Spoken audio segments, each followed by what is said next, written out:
Welcome to Kiss and Chapters, where every story begins with a spark and ends with a swoon. If you love heart-fluttering romances, unexpected twists, and characters you'll root for, you're in the right place. Don't forget to like, subscribe, and hit the notification bell so I can keep bringing you more sweet, emotional, and unforgettable stories. Let's fall in love with every chapter, together. Chapter 1, A Scholar's Wife. The rooster crowed just as the faintest blush of dawn touched the thatched roof of their modest courtyard house. Lin Jing stirred awake, her body already moving before her eyes were fully open. Habit, she thought with a faint smile, was stronger than sleep.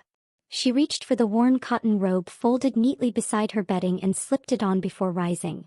The scholar still lay on the other side of the bed, his back turned, his breathing even. His hair spilled across the pillow in dark strands, unbound, giving him a boyishness that reminded her of the years when they first married. But the sharp lines of his face remained cool even in rest, as though he carried dreams too heavy for warmth.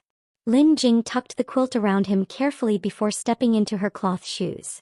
Outside, the air was crisp with the scent of earth and dew. She drew water from the well, the rope squeaking softly as the bucket descended. Her arms strained, but she welcomed the exertion. Work was comfort. It gave her a sense of purpose.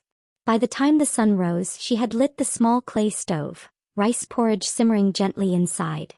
The aroma of pickled vegetables, soy, and garlic filled the room. She arranged the table, smoothing the old but clean tablecloth as she always did, though she doubted her husband noticed such details. "Mother!" A boy's voice piped up from the small adjoining room. Their son Zhen rubbed his eyes as he stumbled out, his hair sticking up like a rooster's crest. He was 7 this year, bright, spirited, and endlessly curious. His eyes were the mirror of his father's, large and thoughtful, but they often glimmered with the mischief of childhood. "Come wash first," Lin Jing chided gently, handing him a basin of water. "A scholar's son must be neat." "I'll be a great scholar too," Zhen declared proudly, splashing water on his face. "Just like father." Lin Jing's smile froze for a fraction of a second before she recovered. "Yes, just like father. But first, finish your porridge."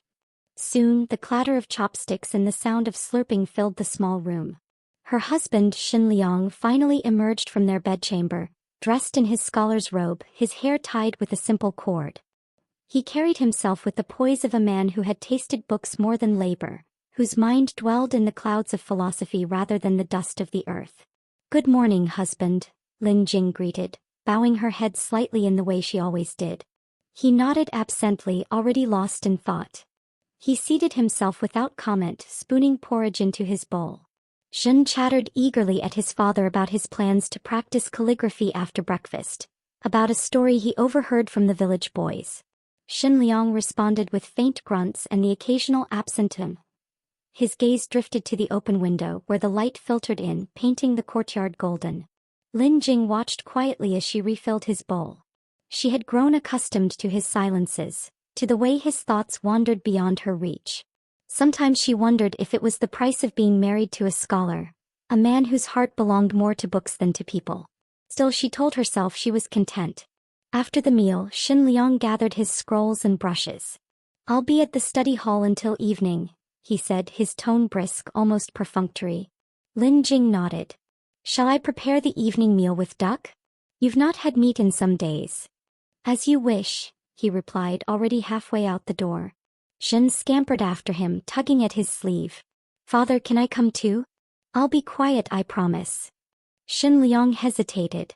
"You may come later, after your lessons with your mother. Do not be idle." "Yes, father." The boy beamed, then turned to Lin Jing with a pleading look. "First finish your copybook," she reminded him gently, ruffling his hair. When the men of the household had gone, Lin Jing turned back to the quiet rooms. She began mending torn garments, her fingers deft with needle and thread. Later, she would weed the small vegetable patch, fetch more firewood, and barter at the village market. Her life was a circle of humble tasks, yet she bore them with patience. Still, in the quiet moments when only the rustle of bamboo leaves kept her company, her mind drifted. She remembered the day of their wedding when she, a commoner's daughter, had been chosen to wed a promising scholar. Many had envied her then, calling her fortunate. And she had believed it too, believed that kindness and diligence would be enough to nurture love. She told herself she was happy. And yet, that evening as promised she cooked duck with ginger and scallions. The rich fragrance filled the small home. Zhen was already seated, his cheeks flushed from practicing brush strokes. The door creaked open and Xin Liang stepped in, accompanied by someone Lin Jing had not expected. A woman in a fine silk cloak, her hair pinned with jade, followed him inside. Her face, though pale from fatigue, still bore the delicate beauty of nobility. Her eyes lit up when she saw Xin Liang, and she leaned toward him as though the weight of her world rested on his shoulders. "This is," Xin Liang began, his tone unusually soft, almost reverent. But Lin Jing already knew. Every villager had heard the tales. Lady Su, illegitimate daughter of Marquis Su. Once she had been the pearl of the capital, praised for her elegance. Now married into another household, she was said to live unhappily with a husband who did not cherish her. And once, long ago, she had been Xin Liang's first love. Lin Jing's smile stiffened, her hands tightening around the ladle. "Welcome, Lady Su. Please sit. You must be tired." Lady Su offered a fragile smile, her voice trembling as she spoke. "I hope I do not intrude. I quarreled with my husband today. I had nowhere else to go." Her gaze flickered toward Xin Liang, who instantly moved to seat her, his every gesture gentle, protective. Lin Jing lowered her eyes, her heart pounding. The porridge bowl in her hand felt suddenly too heavy, as though it bore the weight of unspoken truths. She told herself it was only kindness, only duty between old acquaintances. But deep within a quiet ache bloomed, one she dared not name. That night, as the household settled into uneasy silence, Lin Jing lay awake staring at the ceiling. Beside her, Xin Liang slept soundly, his back turned toward her once more. And for the first time, Lin Jing wondered if her place in this family was merely borrowed, like a quilt she had been allowed to hold for warmth, but never truly hers to claim. Chapter 2: The Marquis' Daughter. The next morning Lin Jing rose as usual before dawn. She kneaded dough for flatbreads, her fingers working steadily as flour dusted her sleeves. Yet her thoughts lingered on the events of last night. Lady Su's delicate figure seated at their table had unsettled her more than she wanted to admit. It wasn't just the noblewoman's presence. It was the way Xin Liang's eyes softened whenever they fell on her, the way his voice took on a gentleness Lin Jing rarely heard directed at herself. She shook her head, forcing herself back into her rhythm. Dough water roll press. The sun still rose, the fields still needed tending, and Zhen would soon tumble into the kitchen demanding food. Life went on. But life had a way of unsettling itself. By mid-morning, as she returned from the well with a bucket of water balanced on her hip, she found Lady Su again. The silk cloak was gone, replaced by a simple veil, but her bearing was unmistakably noble. She stood at the gate of their modest home, speaking in hushed tones with Xin Liang. "My husband does not understand me," Lady Su was saying, her voice quivering like a fragile reed in the wind. "He speaks to me only of accounts, of alliances, of duty. Do you know, Liang, last night he told me I was nothing but a decoration in his household? I felt as though I had no breath left in me." Xin Liang's brow furrowed, his tone soft. "You should not bear such words. You deserve to be cherished." Lin Jing's heart clenched. She forced her steps forward, her face calm. "Lady Su," she greeted politely, bowing slightly. "Would you care for some tea?" Lady Su turned, her smile tinged with melancholy. "I would not wish to trouble you." "It is no trouble," Lin Jing replied, though every step she took toward the teapot felt heavy. Inside she set out the best cups they owned, a set of porcelain gifted by her parents at her wedding. Lady Su touched the rim delicately, as though even the simplest objects bent themselves to her grace.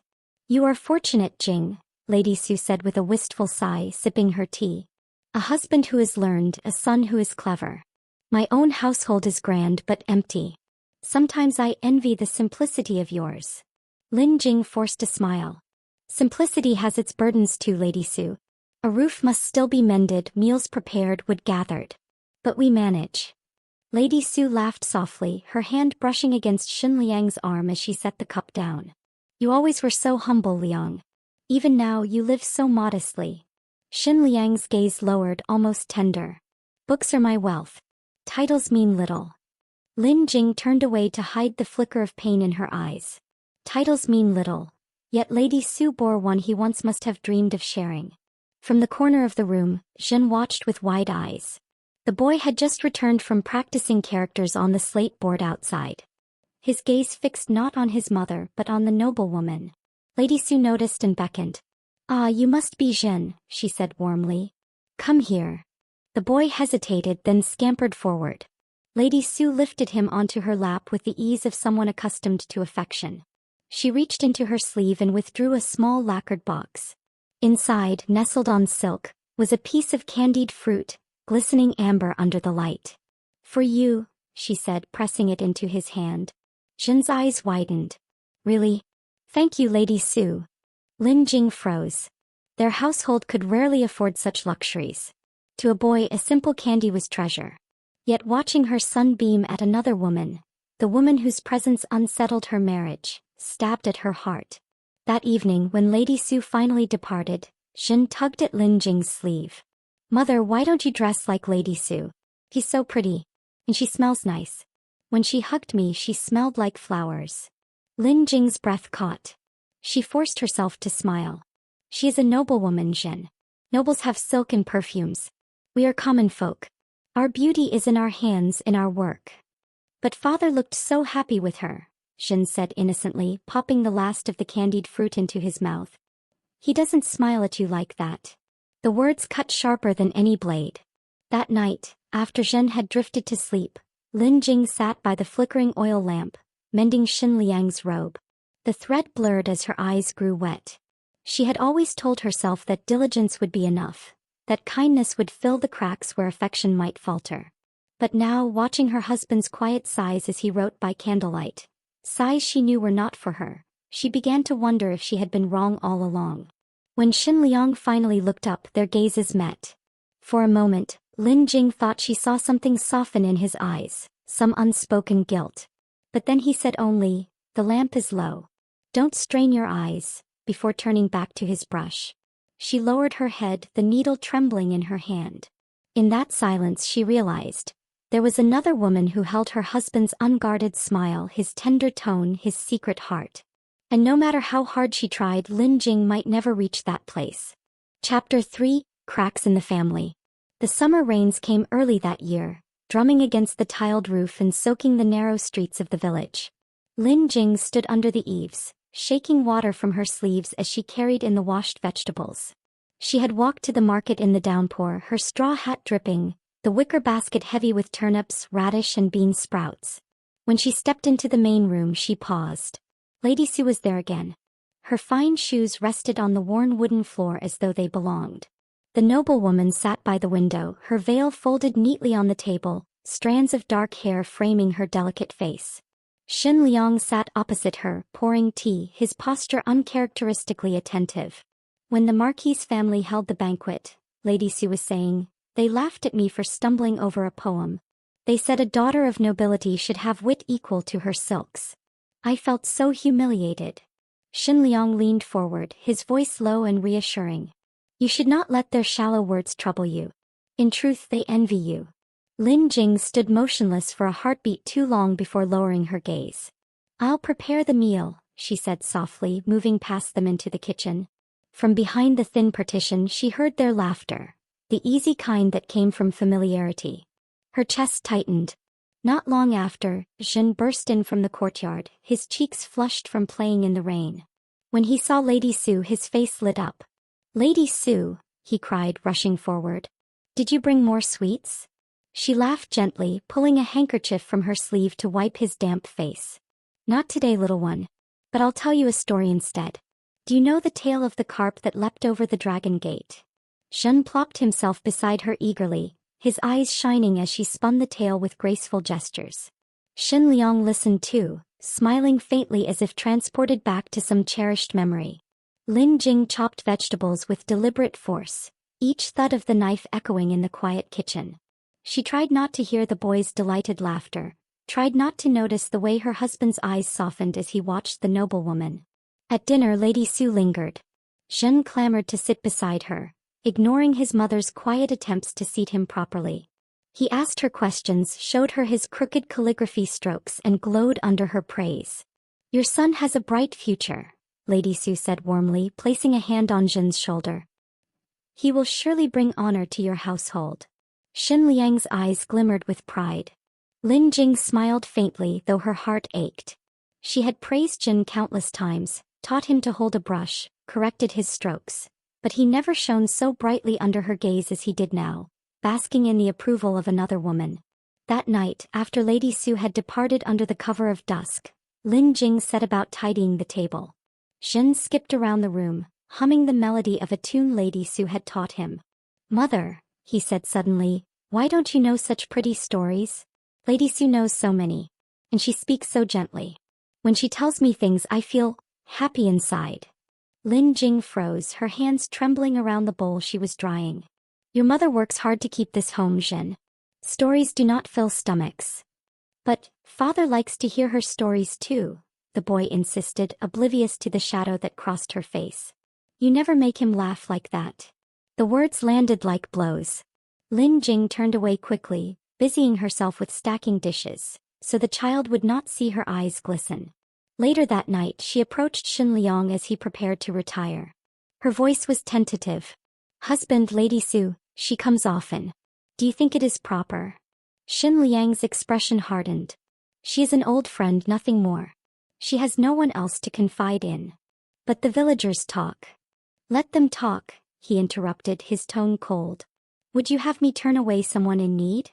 Lin Jing swallowed her retort, lowering her head. "Of course not. I only—" "Do not trouble yourself with baseless worries," Xin Liang said, extinguishing the lamp. "Go to sleep." In the darkness, Lin Jing lay with her back to him, staring at the wooden beams overhead. Xin's innocent words echoed in her ears. "You never make him laugh like that." And for the first time she wondered if she was not only invisible to her husband, but slowly being replaced in her son's heart as well. Chapter 4: Shadows of Neglect. The cicadas cried endlessly in the thick summer air.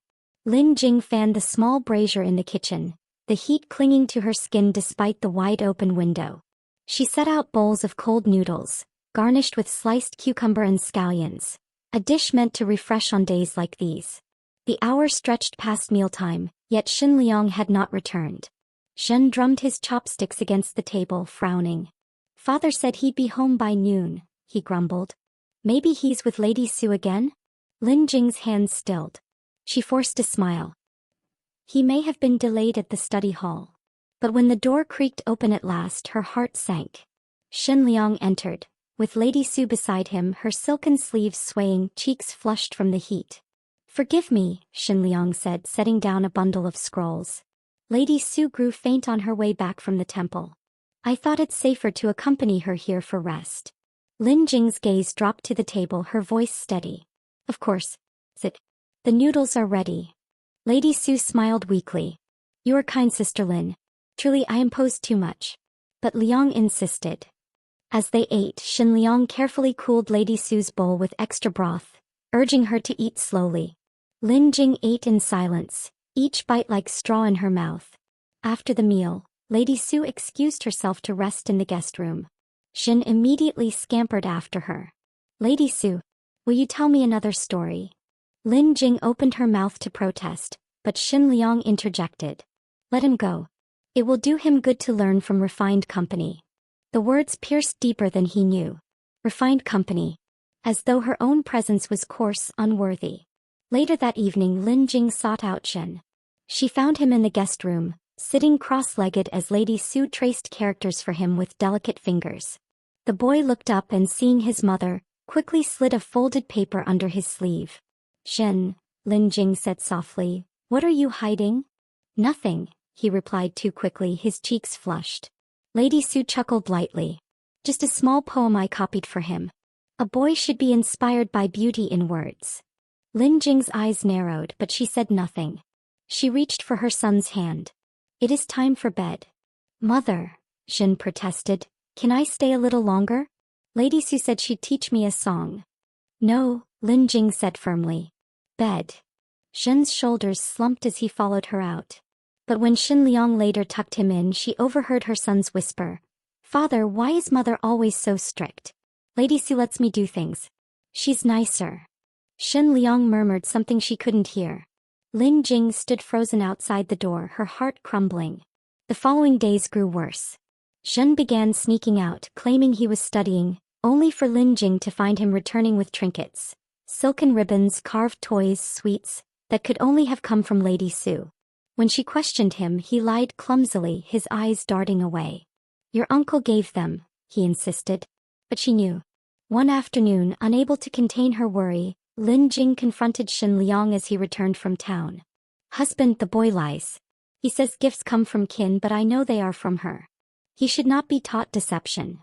Xin Liang's jaw tightened. He is only a child. Do not burden him with your suspicions. Suspicions.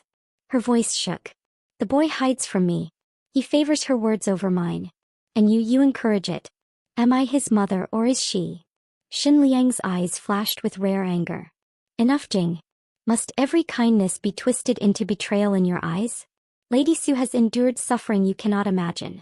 Should we not offer her comfort? Lin Jing's breath caught, the unspoken words lodging in her throat. And what of my suffering? That night she lay awake beside him, her body rigid as stone.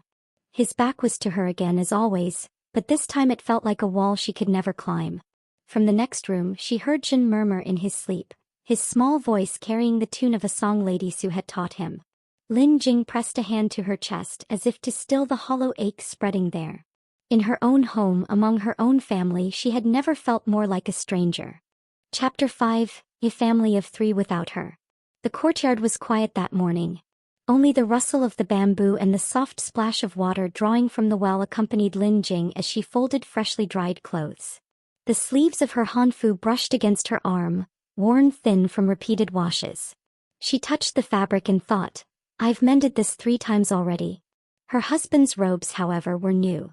Worn once, twice, and then set aside as though he had no care for the effort behind every coin she scraped together. So she said nothing. But silence, she realized, had become her habit. The rooster had just crowed when a knock sounded at the gate. Lin Jing rose, rubbing the sleep from her eyes, and hurried to open it. Outside, clad in a cloak of pale lavender, stood Lady Su, the Marquis' daughter, her husband's first love. Sister Lin, Lady Su greeted, lips curved in a soft smile that seemed too gentle for the chaos she brought with her presence. Is Xin Liang awake yet? Lin Jing tightened her grip on the gate. It is barely dawn. I had a troubling dream, Lady Su replied, eyes glistening with practiced vulnerability. I wish to speak to him. Only Xin Liang understands me. The words stung more than they should have. Lin Jing opened her mouth, but before she could reply, her husband himself appeared behind her. Suan. Xin Liang's tone softened instantly, warmer than Lin Jing had heard in weeks. She turned, searching his face for guilt, for restraint. Instead she found eagerness. Come in, he urged Suan, stepping past Lin Jing as though she were no more than a shadow in the doorway. The table was set, porridge steaming, salted vegetables arranged neatly, and 2 bowls of tea waiting to be poured. Lin Jing sat in silence while her son, little Zhener, leaned eagerly toward Suan, who sat beside him as if she belonged there. Auntie Suan, try the pickled radish mother made. It's very tasty. Suan smiled, delicately picking a piece as though indulging him. Oh, how clever you are, Zhener. You must have inherited your father's discerning taste. Xin Liang chuckled, his gaze lingering on Suan's glowing face. Zhener does resemble me in more than looks. The 3 of them, husband, son and Lady Su, laughed together like a family. Lin Jing pressed her hands tightly into her lap, her chopsticks untouched. She had made this meal for her husband and child, but somehow she had become the stranger at her own table. When Suan dabbed the corner of Zhener's mouth with her handkerchief, Lin Jing finally rose. I have errands to attend to, she said quietly, though no one looked at her. She left before the tears slipped down. Days blurred together. Suan visited often, sometimes under the pretense of borrowing books, other times merely to speak of her grievances with her husband. Lin Jing began to notice small things, how her son lingered by the gate at dusk, waiting not for her but for Suan's silhouette, how Xin Liang carried himself straighter, more animated when Suan was near. One afternoon Lin Jing overheard whispers in the courtyard. If only Auntie Suan lived here, Zhener said, his childish voice ringing clear. Then we could always be happy. Her heart froze. And mother? Another boy asked. There was a pause before Zhener replied. Mother is kind. But she doesn't make father smile. The world tilted beneath Lin Jing's feet. Her own son, her blood, the child she had carried in pain and raised in devotion, favored another woman over her. The outing. The breaking point came a week later. Xin Liang had returned early, his tone unusually bright. "Jin'er, get ready. We're going out." Jin'er's face lit up. "Truly, father? Where to?" "To the plum blossom grove. Suan wishes to paint and she asked if we'd accompany her." Lin Jing straightened from her weaving. "All of you? Together?" "Yes."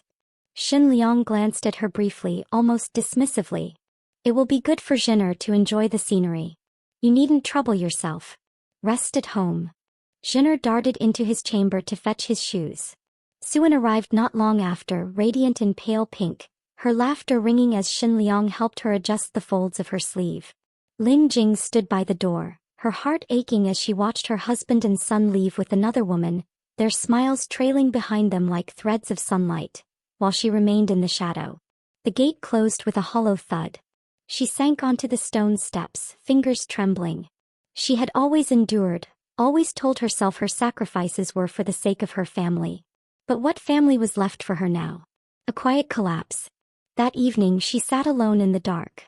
The house was silent except for the ticking of the oil lamp. When they finally returned, Suan's laughter floated ahead of them. "Father bought me a sweet cake," Jin'er said excitedly, holding it up.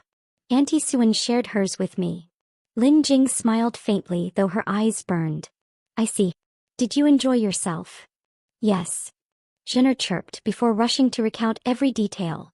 The blossoms, the songs, the games. Not once did he mention wishing she had been there. Xin Liang merely looked tired, but in his eyes was a faint glow that spoke of contentment. Contentment he had never once shown when sitting beside Lin Jing. The breaking of a heart. Later that night, when the house had gone still, Lin Jing lay awake. She stared at the rafters, her body stiff with unspoken words. She thought of how her life had once been simple. Mornings of weaving, evenings of storytelling with Jin'er, meals shared with her husband no matter how plain. She had been content in her small world. Until Suan returned to it. Now even her son's laughter felt like a knife, reminding her that she was no longer needed, no longer loved. Hot tears spilled over. She turned onto her side and pressed her hand to her mouth to stifle the sobs. For the first time the thought took root in her heart. Perhaps leaving is the only way to survive. Chapter 6, The Last Straw. The days that followed blurred like ink smudged on wet parchment. Lin Jing rose at dawn, prepared meals, mended robes and kept the household in order. Outwardly nothing had changed. Yet inside she felt as though she lived outside her own body. Watching, always watching, while her place in her family shrank smaller and smaller. A visit in the rain. The monsoon rains began that week, drumming on rooftops and flooding the narrow lanes. On one such gray afternoon, the gate swung open and Suan stepped in, clutching her silk parasol. She shook raindrops from her sleeve, laughing lightly. "Oh, what a storm! I thought I might drown on the way." Xin Liang rushed forward, taking the parasol from her hand. "Why come in this weather? You should have stayed home." Suan's gaze softened. "I was lonely. My husband is away again and my heart felt heavy. I thought, who else can I turn to but you?" Her voice cracked at just the right note and Xin Liang's expression crumpled with pity. Lin Jing stood in the shadows of the corridor, clutching the damp rag she had been using to wipe the window. She bit the inside of her cheek until it bled. "Lonely?" she thought bitterly. "Am I not lonely too? Yet whoever asks me." Jin'er ran into the courtyard, face lighting up. "Auntie Suan." He tugged at her sleeve. Come, let's play the game you taught me." The three of them disappeared into Xin Liang's study, laughter rising over the patter of rain. Lin Jing remained by the window, listening as the sound of their joy mixed with the storm outside. A mother's empty lap. That evening Jin'er returned to the main hall carrying a small painting, 2 plum blossoms against a pale sky. "Father said it's Auntie Suan's gift," he told Lin Jing proudly. "She painted it while we talked." The boy's eyes sparkled with admiration. "Isn't she amazing, mother?" Lin Jing forced a smile. "Yes, she is talented." He nodded eagerly. "She said she would teach me to paint too. Father promised we could visit her again tomorrow." Her smile wavered. "But you have lessons with Master Lu in the morning." Jin'er's lips pursed. Lessons are boring. Auntie Suan's paintings are better. Father says it's good for me to learn from her. Lin Jing lowered her gaze. She wanted to say, I raised you, I held you when you cried, I sang you to sleep. How quickly you turned from me to her. But the words remained stuck in her throat. When night came, she sat on the edge of Jinner's bed, waiting for him to crawl into her lap as he had done since he was small. Instead, he pulled the blanket around himself and whispered, Mother, can you blow out the lamp? I'm tired. Her arms remained empty. A quiet confrontation. Later, when Xin Liang entered their chamber, Lin Jing gathered her courage.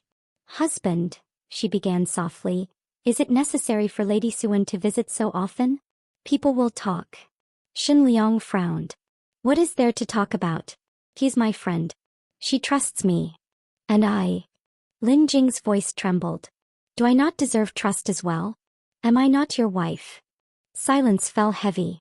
Xin Liang's jaw tightened and he looked away. You think too much. Suan is unhappy in her marriage. Should I turn her away when she seeks comfort? Her chest constricted. And what of me? Every day I see my son favor her more than me. Every day you smile at her more than you smile at me. Am I not allowed to feel pain? Xin Liang turned, his expression darkening. You shame yourself with such jealousy. Suan has no one else. Must I harden my heart to her suffering just to please you? His words struck like a lash. Lin Jing swallowed the sob rising in her throat. Very well, she whispered. Perhaps I do think too much. She turned away, but the tears slid silently down her cheeks into the darkness. The festival. A few weeks later, the Lantern Festival arrived. The entire town glowed with light as families strolled the streets, carrying bright lanterns shaped like fish, rabbits, and dragons.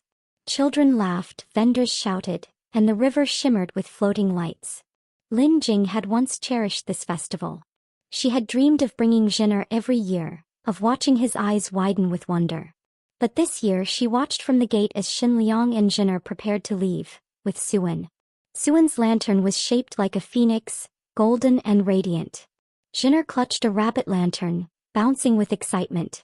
Mother, he called, aren't you coming? Her heart leapt, but before she could answer, Xin Liang placed a hand on the boy's shoulder. Your mother is tired. Let her rest. Jinner hesitated, then nodded and turned away. Lin Jing's lips parted but no sound came. She stood frozen as the three of them walked into the night, their laughter blending with the music of flutes and drums. The balcony blurred as tears clouded her vision. For the first time she admitted the truth she had been avoiding. She was no longer part of their world. The last straw. They returned late that night. Jinner burst into the room, clutching a small wooden toy. Look, Mother. Auntie Suan won it for me at the fair. She's amazing. Lin Jing stroked his hair gently, forcing her voice steady. That's wonderful. Jinner grinned. I told Father we should invite Auntie Suan to live with us. That way she won't be lonely anymore. The words sliced through Lin Jing's heart like a knife. She looked at Xin Liang, searching for denial, for rebuke. Instead she found only silence. His face was unreadable, but he did not correct their son. That silence was her answer. Decision in the dark. That night Lin Jing lay awake, staring at the ceiling. Her body trembled, her breath shallow. All these years she had endured quietly, believing her kindness and labor would be enough to hold her family together. But love was not something one could beg for. Xin Liang's heart was elsewhere. Jinner's affection was slipping from her grasp.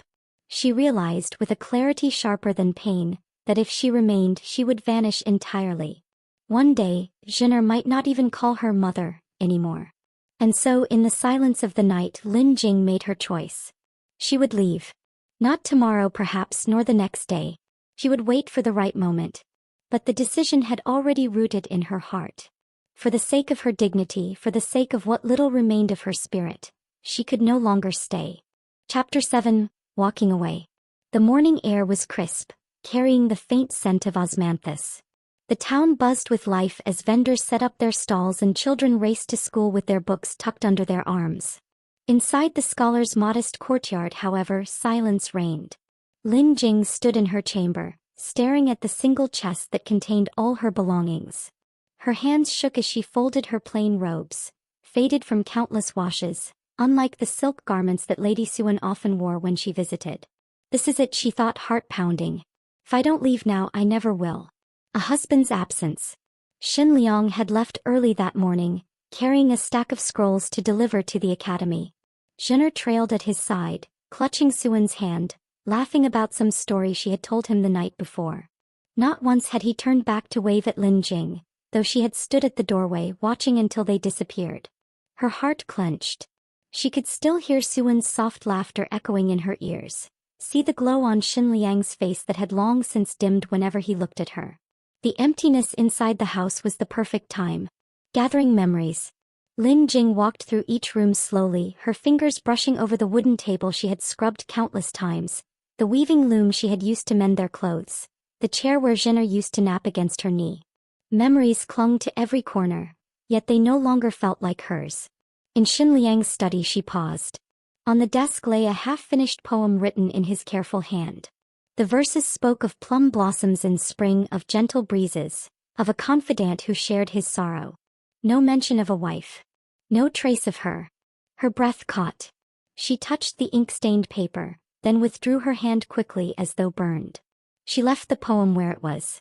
A letter unwritten. Back in her chamber she sat with brush and paper before her. For a long time she stared at the blank sheet. Should she write a farewell? Should she explain? But what was there to say? That I loved you? That I worked until my fingers bled to keep this family together? That I swallowed every grievance because I thought my sacrifice would mean something?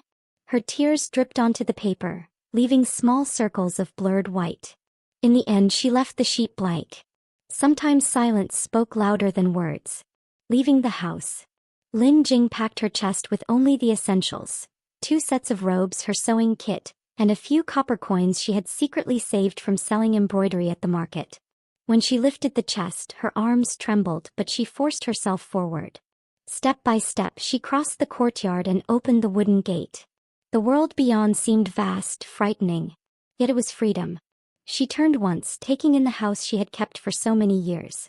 The door hung slightly crooked, the paint was peeling, and the courtyard weeds had grown taller than her knees. She had once thought of it as her home. Now it was only a cage. With a trembling breath, she stepped outside and closed the gate behind her. The road away. Her feet carried her toward the outskirts of town, past fields of ripening grain. Farmers bent low over the earth, their laughter carried on the wind. The sight made her chest ache. She had always admired simple, honest labor. She had once believed her marriage would be just as steady, built on shared effort. But love had no soil in which to grow when the heart of her husband belonged elsewhere. By the time she reached the small shrine at the edge of the village, her legs were weak. She set down her chest and sank onto the stone steps. For the first time in years she allowed herself to weep openly, shoulders shaking as her tears fell onto the weathered stone. Chapter 8. The Weight of Regret. The house was unusually quiet that morning. Sunlight streamed through the wooden shutters, dust motes dancing in the still air. Xin Liang set down his brush, frowning. "Where is breakfast?" he muttered. Normally, the aroma of porridge and freshly steamed buns greeted him by now. Jin'er was already tugging at his sleeve. "Father, I'm hungry." Xin Liang rose and stepped into the courtyard. No fire smoke rose from the kitchen. The water jars were untouched. The loom sat abandoned in the corner, a basket of half-mended clothes left open. "Lin Jing," he called.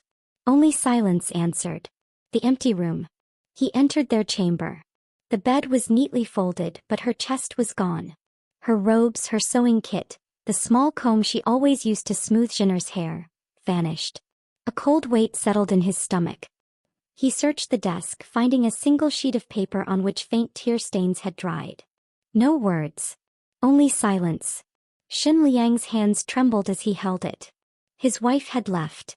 "Father." Jin'er's voice came from the doorway. "Where's mother? Did she go to the market?" Xin Liang turned, his throat tight. He forced a smile. Perhaps so. But in his heart he already knew the truth. Whispers of blame. That day Suan visited again as though nothing had changed. She swept into the courtyard with her usual elegance, smiling as Jin'er ran to greet her. But Xin Liang could not look at her without seeing Lin Jing's empty gaze the last few weeks, the way her shoulders had sagged under the weight of unspoken pain. "She will return," Suan said gently when she noticed his silence. She is only sulking. You mustn't worry. But for the first time Xin Liang did not believe her.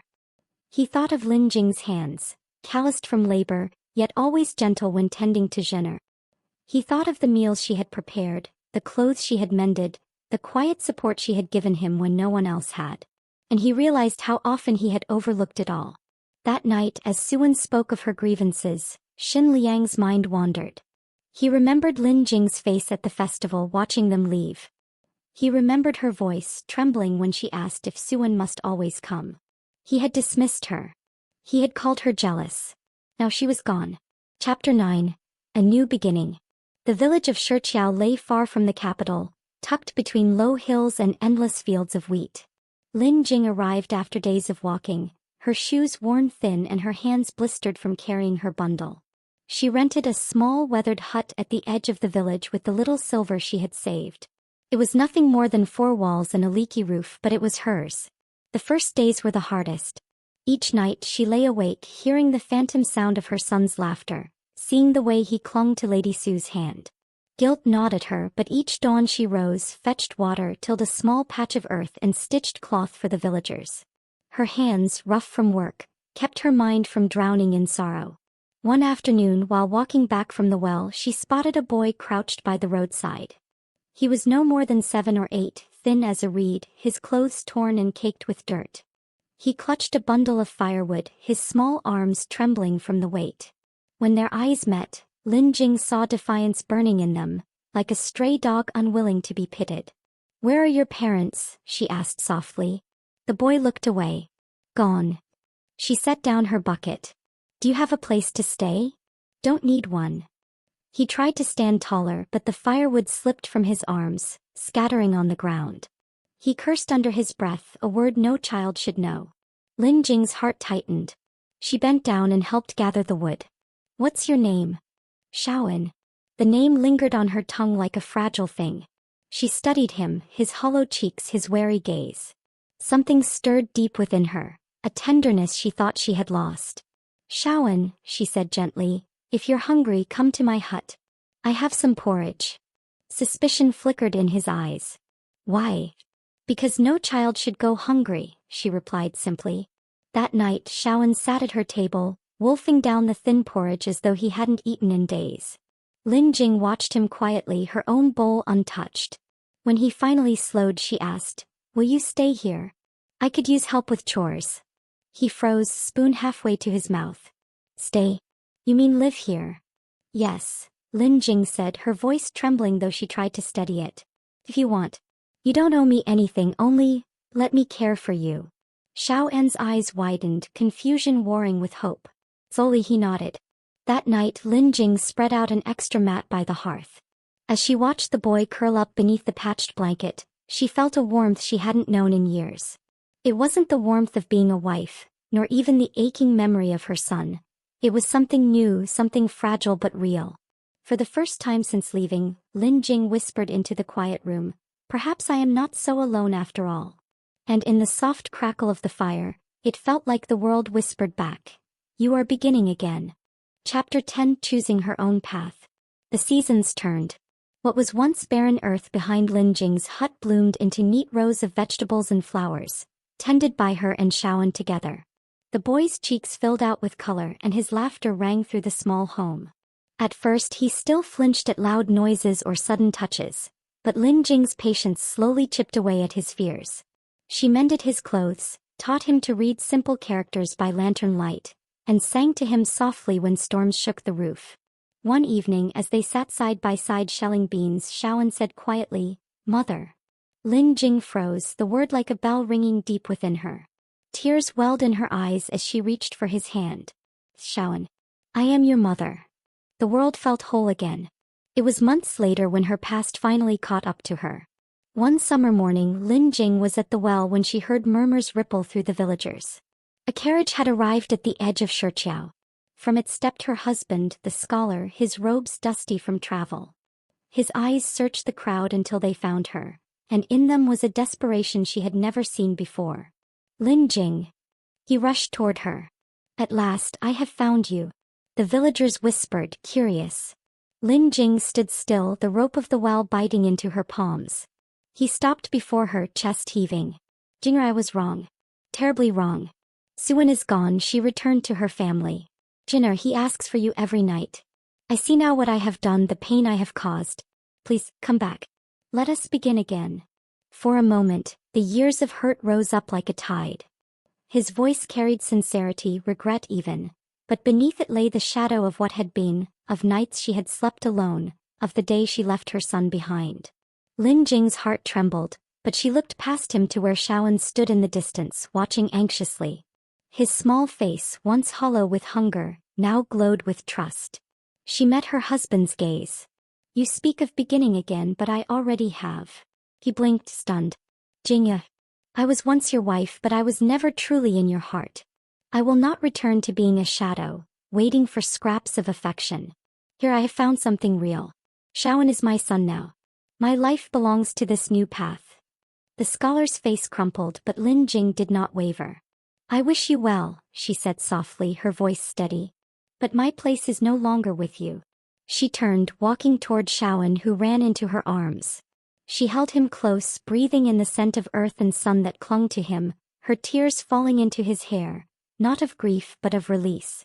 Her husband stood rooted as she walked away, the weight of his regret too late to mend what was already gone. As twilight settled over Shiqiao, Lin Jing and Shaoan sat outside their hut, watching fireflies dance above the fields. Mother, Shaoan whispered, will we always stay together? Lin Jing smiled, pressing a kiss to his temple. Yes, my son. Always. The fireflies glowed brighter against the deepening night, as if blessing their vow. For the first time in her life, Lin Jing felt free. Not as a wife left behind, not as a mother abandoned, but as a woman who had chosen her own path. And in that freedom she found her second chance, not with the man who had broken her heart, but with the child who had mended it. Epilogue. The son she chose. 10 years passed in the blink of an eye. The small hut on the edge of Shiqiao had long been replaced by a sturdier home built with Xiao An's strong hands. The fields stretched wide, flourishing under their care. Where once there had been only silence and grief, now there was laughter, the chatter of neighbors, and the rustle of a life well lived. Lin Jing, now in her early 40s, sat by the threshold embroidering a robe. Her eyes, once shadowed by sorrow, now shone with quiet contentment. Each stitch was careful, woven with love. Mother! She looked up to see Shaoan striding toward her, tall and broad-shouldered, carrying a basket of herbs. He was no longer the frail, wary child she had met by the roadside, but a fine young man admired in the village for his diligence and kindness. His eyes, however, still softened whenever they met hers. Did you overwork yourself again? Lin Jing teased, setting aside her needle. Shaoan chuckled. I could say the same of you. He knelt before her, taking the robe from her lap. You shouldn't strain your eyes at dusk. Lin Jing's heart swelled. You've grown so thoughtful. He hesitated, then said quietly, it's because I learned from you. Everything I am today, it's because you chose me. Her throat tightened. Shaoan.